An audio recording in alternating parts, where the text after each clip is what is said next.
ধন্যবাদ টুকু। বিসমিল্লাহির রহমানির রহিম।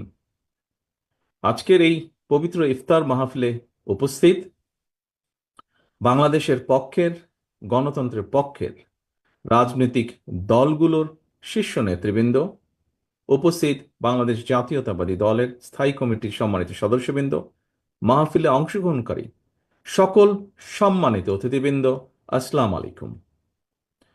সারাদিন কষ্ট করে রোজা রেখে বাংলাদেশ জাতীয়তাবাদী দল বিএনপির আমন্ত্রণে আপনারা এই ইফতার মাহফিলে অংশ নিয়েছেন।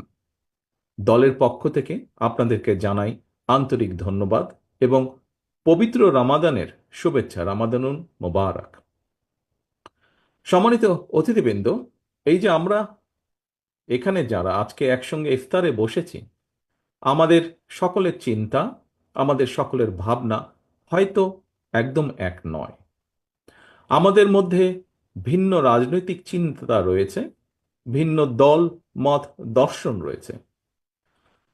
তবে মতভিন্নতা থাকা সত্ত্বেও আমরা কিন্তু সবাই একসঙ্গে বসেছি, একসঙ্গে ইফতার করবেন আপনারা সকলে।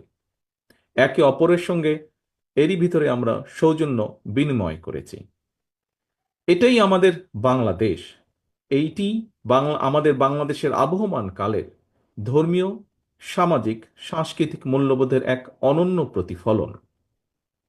তবে দুঃখজনকভাবে গত ১.৫ দশকের ফ্যাসিবাদী শাসন শোষণে দেশের শুধুমাত্র শিক্ষা ব্যবস্থা, রাজনীতি, অর্থনীতি এই সব কিছুকেই ধ্বংস করে দেয়নি, বরং বাংলাদেশের আবহমান কালের ধর্মীয়, সামাজিক, সাংস্কৃতিক মূল্যবোধকেও ধ্বংস করে দেওয়া হয়েছে।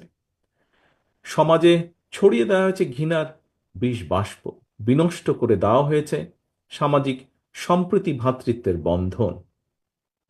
সম্মানিত অতিথিবৃন্দ, একটি রাষ্ট্র এবং সমাজের জনগোষ্ঠীর মধ্যে ধর্মীয়, সামাজিক সম্প্রীতি ও মূল্যবোধ যদি বিনষ্ট করে দেওয়া যায়, তখনই সমাজ ব্যবস্থা অবক্ষয়গ্রস্ত, ভঙ্গুর, নিষ্ঠুর এবং অমানবিক হয়ে ওঠে। ভঙ্গুর রাষ্ট্র এবং সমাজ ব্যবস্থা উগ্রবাদ আর চরমপন্থা বিকাশের এক উর্বর ভূমিতে পরিণত হয়। সম্মানিত আমন্ত্রিত অতিথিবৃন্দ, সাম্প্রতিক সময়ে হঠাৎ করে অতীতের মতন দেশে পুনরায় নারী ও শিশু নির্যাতন, ধর্ষণ উদ্বেগজনক হারে বেড়েছে। দেশের অর্ধেক জনগোষ্ঠী নারী। নারীদেরকে নিরাপত্তাহীন রেখে দেশকে এগিয়ে নিয়ে যাওয়া অসম্ভব। সরকার, প্রশাসন এবং আইনশৃঙ্খলা বাহিনী নতুন রাজনৈতিক